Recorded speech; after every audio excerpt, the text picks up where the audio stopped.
पहले उसके हृदय में आके विराजमान हो जाते हैं। वो प्रभु का हृदय बन जाता है, प्रभु उसके हृदय बन जाते हैं। साधो हृदयम मह्यम साधु नाम हृदयम तुहम मदन्यत्ते न जानन्ति नाहम तेभ्यो मनागपि। ये भजन करने वाले मेरे हृदय हो जाते हैं और मैं उनका हृदय हो जाता हूं। अब एक हृदय हो गया तो भगवान की मन की बात क्या है वो उनके हृदय में आ रही। वे मेरे सिवा और किसी को नहीं जानते, मैं उन्हें छोड़कर किसी को नहीं जानता। ये बोलो, सर्वज्ञ भगवान क्या बोल रहे हैं?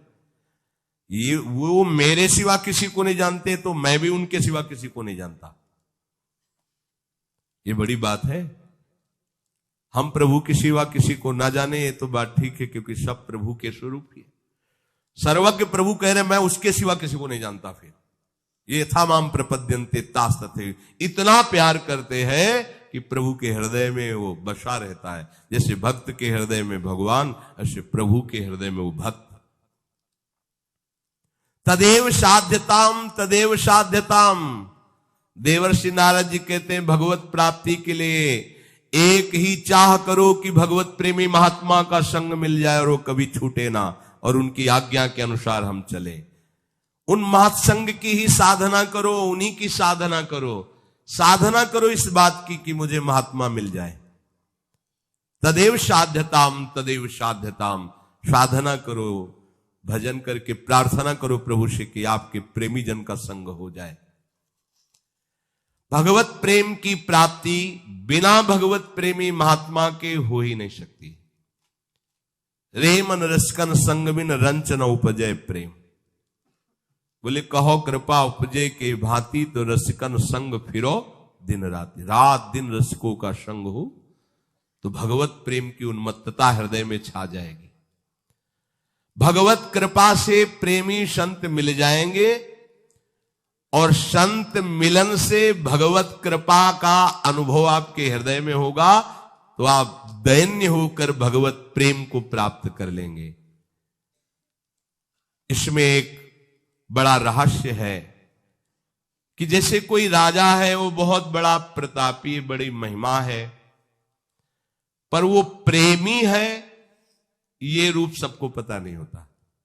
उसके राज्य शासन का, उसके वैभव का, महिमा का तो पता होता है, लेकिन वो इतना भी प्रेमी है कि राज सिंहासन से बिलग उसके स्वरूप को देखो तो ऐसा कोई प्रेमी है ही नहीं। उसके प्रेम स्वरूप को जानने के लिए राजा के किसी निजी प्रेमी से मिलना होगा, जो राज दरबार और निज प्रेम दोनों को जानता हो, क्योंकि राजा का प्रेम हर एक से नहीं होता। व्यवहार राजा के रूप में सबसे बर्ताव होगा, पर प्रेम का बर्ताव तो किसी बिरले से ही होगा। अब जब हम प्रजा के रूप में देखें तो अनंत ब्रह्मांड हमारे प्रभु के हैं। हमारे प्रभु सब के साथ बर्ताव राजा जैसा करते हैं। अवश्य में भोक्तव्यम कृतम कर्म शुभाशुभम भोगो। स्वतंत्र हो, जो करोगे भरोगे। हमारी तरफ से तुम्हें जल, वायु, आकाश ये सब फ्री है, पर अब जो तुम कर्म करोगे उसका तुम्हें भोग भोगना पड़ेगा। और वेद हमारे राजा का यशगान करते रहते हैं। ये जितने वेद पुराण हमारे प्रभु का यशगान करते हैं, लेकिन वो इतने भी प्रेमी हैं कि अपने भक्त के चरण चापते हैं। इतने भी प्रेमी हैं कि वो अपने भक्त के पीछे पीछे डोलते हैं। ये बात सबकी समझ में नहीं आती। ये वेद भी नहीं पहचान पाए हैं इस स्वरूप को। इसको तो कोई प्रेमी जन, इसीलिए ब्रज की लीला बड़ी गरिष्ठ लीला कही गई है। जहां वेद नेति नेति कहते हैं, ताई अहीर की छोहरियां छछियावर छाछ में नाच नचावे। ये प्रेमी स्वरूप है। ये किसी प्रेमी से ही पता चलेगा, वेद से नहीं। यहां तो वेदान्न प्रसन्नस्ति सावच्छिन्न अनुरागम लभते। जो वेद का भी पूर्णतया त्याग कर देता है वह अखंड प्रेम को प्राप्त होता है। प्रभु का प्रेम गुह्य रहस्य है। इस प्रेम राज्य में प्रवेश प्रभु से नहीं होगा, प्रभु के जनों से होगा। यह बात गूढ़ रहस्य है। उद्धव जी प्रभु के समीप प्रेमी नहीं हुए, पर प्रेमी गोपियों के समीप हुए तो उद्धव जी प्रेमी हो गए। यह गूढ़ रहस्य है।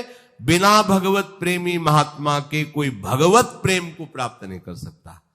साधना करके महामहिम भगवान की महिमा से मोक्ष को प्राप्त हो सकता है, कल्याण हो सकता है, कामनाओं की पूर्ति हो सकती है, पर बिना भगवत प्रेमी महात्मा के कोई प्रेम प्राप्त नहीं कर सकता। अपने प्रेम का रहस्य प्रभु स्वयं नहीं बताते हैं, कृपा करके अपने प्रेमी के पास भेज देते हैं। फिर जब प्रेमी प्रभु के प्रेम रहस्य को बताता है तो प्रेम गोष्ठी में शामिल होने के योग्य जो उपासक हुआ, अब उसके हृदय में प्रेम जागृत हो जाता है। इसीलिए देवर्षि नारद जी कह रहे हैं, तदेव साध्यम तदेव साध्यम। तुम साधना करो इस बात की भगवत प्रेमी महात्मा मिल जाए। निमज्योन्मज्जताम घोरे भवाब्धौ परमायनम संतो ब्रह्मविदः शांता नौर्दृढ़े वाप्सु मज्जताम। जैसे जल में डूबते हुए पुरुष को नौका मिल जाए तो सुखपूर्वक बैठ करके पार हो जाता है, ऐसे भव समुद्र में काम क्रोध आदि के द्वारा हम डुबोए जा रहे हैं। यदि हमें भगवत प्रेमी शांत चित्त संत जन का साक्षात्कार हो जाए, उनका अवलंबन मिल जाए, उनका आश्रय मिल जाए, तो हम ऐसे सुखी हो जाए जैसे कोई जल में डूब रहा है, प्राण निकलने वाले, समीप आपकी नौका में उसे बैठा लिया गया। ऐसे ही भव समुद्र में काम क्रोध लोभ मोह मद मत्सर, इनसे हम पिट रहे हैं, डूब रहे हैं। कोई भगवत प्रेमी महात्मा कृपा करे। सच्ची कहते हैं आपसे, ज्ञान मार्ग में, संन्यास मार्ग में भगवान शंकराचार्य जी के उपदेशों के अनुसार, संत महात्माओं की वाणी के अनुसार, कृपा के अनुसार जो कुछ समझ में आया, तो उस समय हमें लग रहा था हम परमानंद में निमग्न हैं, हम निष्काम हैं। लेकिन जब हिताचार्य की शरण हुए और यहां रसिकों की कृपा को हुई, तब लगा अभी ककहरा भी नहीं शुरू हुआ, अभी तो हम ककहरा भी नहीं जानते प्रेम मार्ग का। जहां हमें पूर्णता लग रही थी वहां का उपासक यहां अभी प्रारंभ भी नहीं माना। हमारा ही हृदय हमको गवाही दे रहा था कि नवनिवृत्त निकुंज विलासिनी, इस जुगल जोरी के मार्ग में अभी तुम अबोध बच्चे हो, काखा गागा भी नहीं आता, तो गुरु कृपा ही केवलम। और जब तक यहां का परिचय नहीं मिला था तब तक हम अपने को पूर्ण मान लिए थे, क्योंकि है। पर जब इधर आए तब उस समय जिसे हम परमानंद समझते थे, इधर आए तब लगा कि अगर ये चरणामृत न मिलता, ये कृपा न मिलती, तो हम समझ ही नहीं पाते। हम उसी को पूर्ण मानकर उसी में तृप्त हो रहे थे। यथोप श्रेयमाणस्य भगवंतम विभावशुम शीतम भयम तमोपेति साधूनाम संसेवतस्तथा। जिस प्रकार विभावशु भगवान अग्नि का आश्रय ले लेने पर ना शीत रहेगा, ना भय रहेगा, ना अंधकार, तीनों नष्ट हो जाएंगे।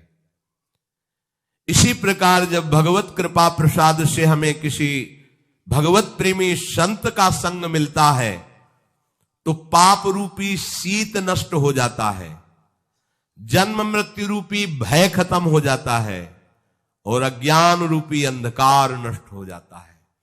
जैसे भगवान अग्निदेव का आश्रय लेने पर शीत भय अंधकार तीनों नष्ट हो जाते हैं, ऐसे भगवत प्रेमी महात्मा का आश्रय लेने पर पाप रूपी शीत, जन्म मृत्यु रूपी भय और अज्ञान रूपी अंधकार नष्ट हो जाता है। निर्मल ब्रह्मबोध या भगवत प्रेम किसी साधन से प्राप्त ही नहीं हो सकता। ज्ञानी प्रवर अवधूत शिरोमणि जरभरत जी कहते हैं, नैषाम मतिस्ताव दुरुक्रमांघ्रिम स्पृशत्य अनर्थापगमो यदर्थः महीयसाम पादरजोभिषेकम निष्किंचनानाम न वृणीत यावत्। रहुगण, ये जो मैं तुम्हें तत्व ज्ञान भगवत प्रेम की बात कह रहा हूं, ये ना तो तपस्या से, न यज्ञ से, न दान से, न गृहस्थाश्रम द्वारा परोपकार सेवा से, ना वेदाध्ययन से, ना जल अग्नि एवं सूर्य की उपासना से ये प्राप्त नहीं हो सकता। कैसे प्राप्त होगा? उन्हें निष्किंचना नाम न वृणीत यावत महीयसाम पाद रजोभिषेकम।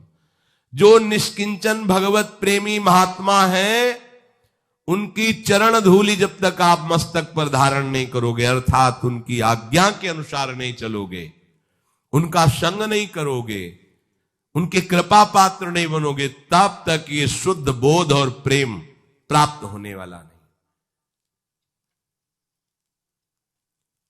प्रहलाद जी ने कहा, जिन भगवान श्री हरि के चरणों का स्पर्श समस्त अनर्थों की निवृत्ति करने वाला है, उन श्री हरि चरणों में तब तक प्रेम नहीं हो सकता जब तक भगवत प्रेमी महात्माओं के चरणों की धूल में आप स्नान नहीं करोगे, मस्तक से लेकर पूरे शरीर। हम लोगों को तो बड़ा सौभाग्य है, वृंदावन की कोई भी रज ले लो, सब महापुरुषों की रज है, इसीलिए कहते हैं रोज अभिषेक करो। परंतु स्मरण रहे कि ये महापुरुषों के संग या चरण रज या सेवा का अर्थ केवल प्रगट में इतनी क्रिया करना ही नहीं कि आप रज ले लिए लगा लिए। इसका आंतरिक भाव है उनकी आज्ञा में जीवन को समर्पित कर देना। ये कठिन बात है, रज लेके तो लगा लिया, ये सरल है, लेकिन उनकी आज्ञा का पालन करना, ये मनमुखी चाल एक जन्म के लिए बंद कर दो। अभी तक जो हुआ हुआ, अब आज्ञा से चल लो, अभी परिवर्तन हो जाएगा जीवन का। कितना मन के अनुसार चलोगे, ये बहुत कटिंग करता रहता है। सत मार्ग की कटिंग करके ये असत मार्ग को मिलाकर बैलेंस बनाए रखता है अपना मन, क्योंकि मन मर जाएगा सत मार्ग में। जे भी मन मरा चिदानंद रस में प्रवेश होगा।